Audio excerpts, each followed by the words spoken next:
Jude, how do I stop rushing my downswing? Another great question that we have at the Richmond Hill Golf Learning Center. This is Shawn here, Chairman, Wisdom in Golf, headquartered there. And you'll notice in last week's episode, we talked about how to stop coming over the top.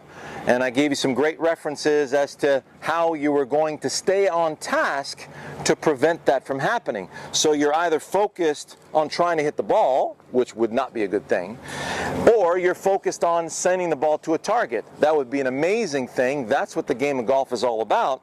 And you need to have your thoughts organized properly. You need to have a proper visual of what that is. So if you haven't seen that video from last week or the videos I reference in that one, I strongly suggest you go after that, because it's going to really help you understand what we're talking about today about rushing the downswing.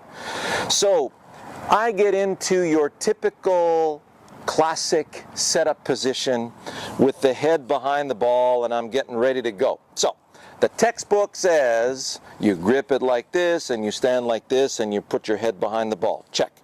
So now the ball just happens to be my target. So as I go back, you're going to see a lot of people do this.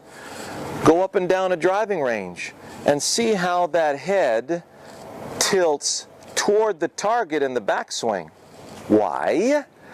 Because the person at the helm is trying to hit the golf ball. So this would be a great way to hit the ball. Now what happens is I'm behind the ball right now.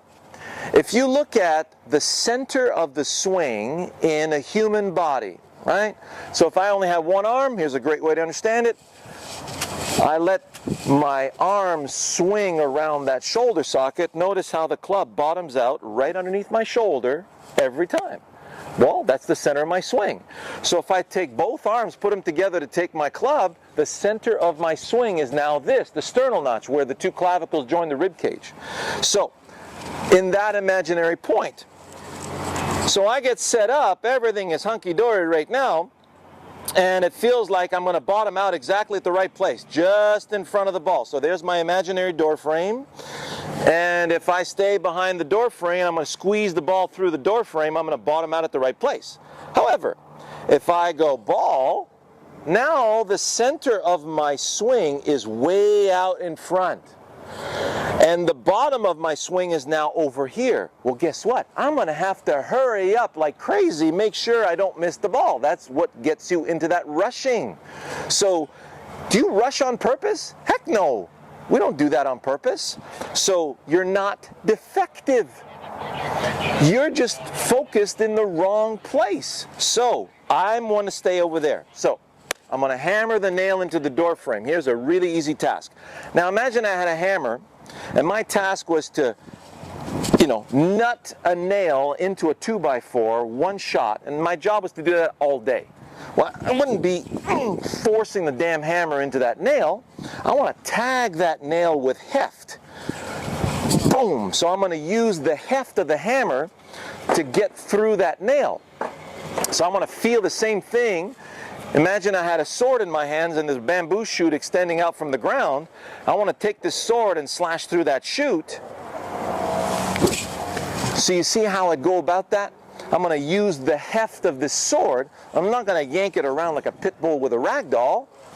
I'm going to give that sword a good slash. We're going to do the same thing here. I want to feel like I'm using the weight of my arms and club. I'm going to use that weight to squeeze that ball through the door frame. So, feel the heft, gather the heft, squeeze through the door frame. So you notice how my head stays behind the door frame the whole time. And because I'm using the weight of the hammer, this is me, not interrupting the change of direction. So I'm letting gravity change directions for me. So notice how you can't rush that? So I'm going to use the weight of my hammer, and I'm going to listen to the weight of my hammer, and I'm just going to wait for the hammer to squeeze the ball through that door frame for me. See how easy that is? So I allowed the weight of the hammer to swing past my body and out toward the target. Notice how my head stayed beautifully behind that, and because my center stayed in place, the brain says, hey, there's no rush here. everything's great. Everything's going to get compressed. There's no need to worry.